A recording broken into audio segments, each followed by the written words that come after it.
Yo, what is going on, everybody? I am your host, Slackerz Gaming, bringing you our next episode in our Echo Fighter tournament. And real quick, who's excited for tomorrow? We're getting there, minute by minute. We're inching closer. We're gonna get to that Smash Direct. Oh, I cannot wait. Is the Grinch leak real or fake? We'll find out tomorrow. This day's gonna go by so slow. But let's get back to today's current video.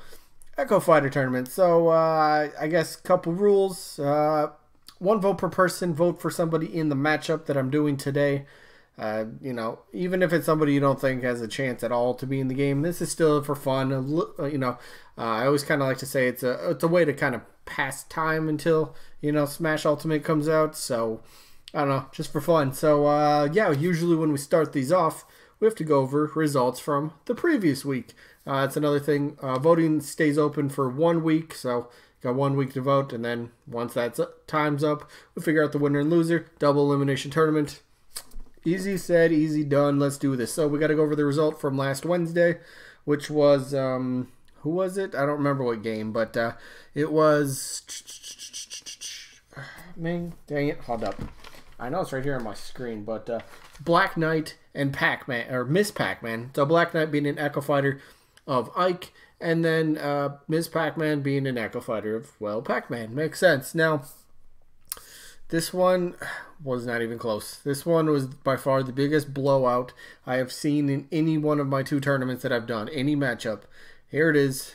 Black Knight, Black Knight 53, Miss Pac-Man 8.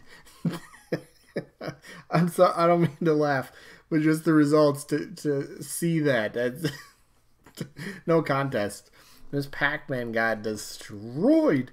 A lot of people just don't like Miss Pac-Man. I found out from the comments. Even though people were like, there's already too many Fire Emblem characters, I'd still vote Black Knight because he's a cool character, and I just don't like Miss Pac-Man. There's a lot of people that said that, so kind of interesting to hear that. So anyway, Black Knight is moving on. We'll face the winner of Nintendo and Mr. L. That's tomorrow's video, though. But yeah, so Black Knight moves on. Miss Pac-Man to the loser bracket. Miss Pac-Man is going to face, well, the winner of today's matchup, and we'll figure that out next week. But today's matchup, Tetra as an Echo Fighter of Toon Link. Some people still don't think that works, but there's no point. I'm not going to try to argue it at this point. Try to make a case. If you don't believe it, don't vote for Tetra. That's all I'm going to say. And then King Wart, I have as an Echo Fighter of King K. Rool, but the way I'm going to explain it, King Wart would be a semi-echo of kind of Bowser, King K. Rool, and King DDD. Yeah, I know it's 3 franchises mashed into one, but I'll explain it. So let's jump into it, shall we? All right, let's do this. So up first, we got King Wart. Now, when I did his matchup, was it last week or 2 weeks ago, whenever that was, I tried to make the case that, first of all, he's such a unique character, and he's got such a really rich and awesome and very cool history with Nintendo. Not only was he the main antagonist from Super Mario Bros. 2, he's also appeared in Legend of Zelda games. Now, how many characters, whether, you know, huge, small, you know, in between, whatever, you know, importance to Nintendo, how many have appeared as main antagonist in one game and also made an appearance in another game that was still, you know, worthy to the story? You know, it helped advance kind of the game. King Wart is, to me, like, this is a character that I've known about, but I've never really given a second thought to until this Echo Fighter tournament came out. And I've become such a big fan of King Wart, and I would love to see him in the game. Do I think he has a chance to be playable? No.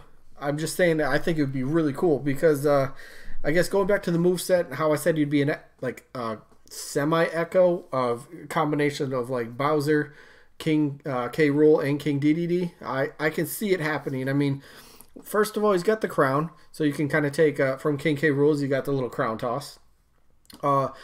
He does have like a bubble attack, not like Pokemon, but like he shoots, you know, rapid bubbles out of his mouth, and that's kind of what I would use as his neutral B attack, you know, similar to, well, Bowser's Fire Breath.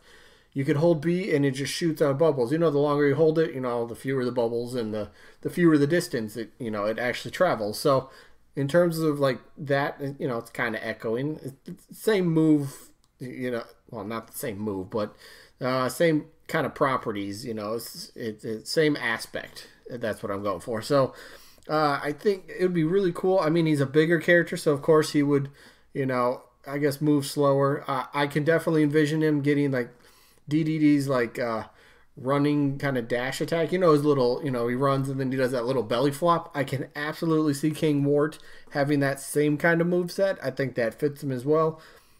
Maybe you could kind of give him K Rool's, I guess, counter, I suppose, if you wanted to do that. Again, this is Echo Fighter, so kind of mix and match in here. But King Wart is such a cool character. Just to me, I love that the history. I mean, I guess kind of like I said, he's already been the main antagonist from Super Mario Bros. 2, but he's been in which Zelda game was that? I wrote that down here. Hold up. He appeared in.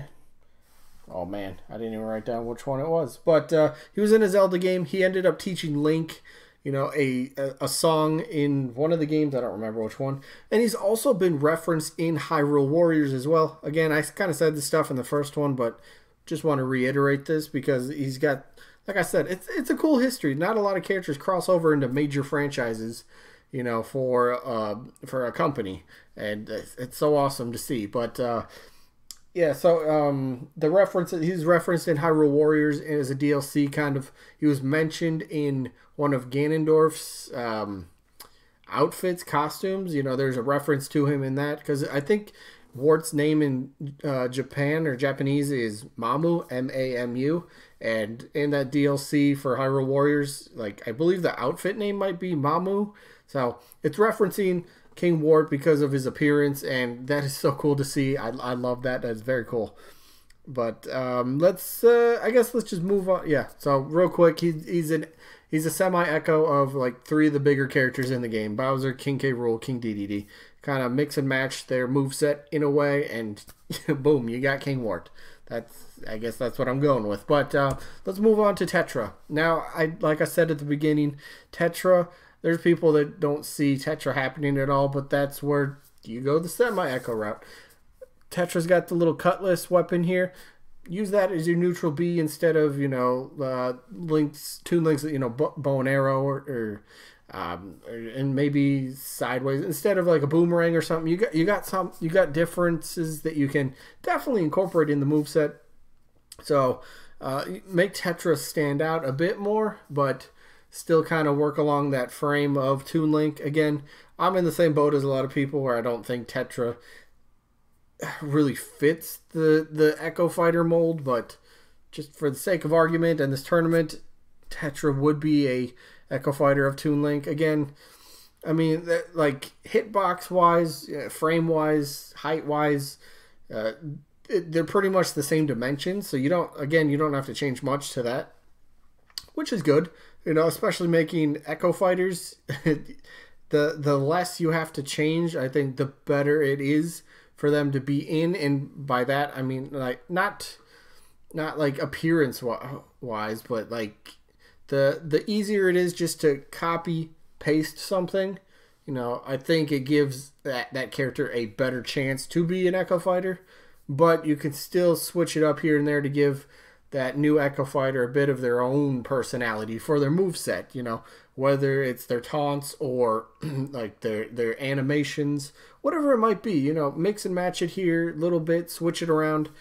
Not mix and match, but yeah, you know what I'm saying. Anyway, yeah, Tetra. Do I think Tetra has a chance? No, because again, this is vote for who you would rather see, and I've pretty much already told you I'm voting King Wart. Just to me, I think King Wart is something Nintendo should use again in like the near future. Build off of that, you know, maybe even throw him into another franchise, or you know, bring him back into a Mario franchise as maybe like a side boss, or you know, the next Zelda game as, you know, a side boss or something like that. He wasn't a side boss in the Zelda game I was referencing before. He was just kind of like a side character, but I don't know, maybe bring him into. Okay, no, Metroid doesn't work. No, but just you know what I mean. Just bring him into another franchise. Make that his like the uniqueness to him. He can appear in all these different universes for Nintendo, and then he ends up in Smash. I think that'd be a really cool route for him to take. But yeah, like I said, my vote easy for this one. I'm going King Wart. I would love to see him way more than Tetra. So I guess yeah, that's pretty much going to be it for this one. I'm voting King Wart. Let me know who you got, King Wart, Tetra.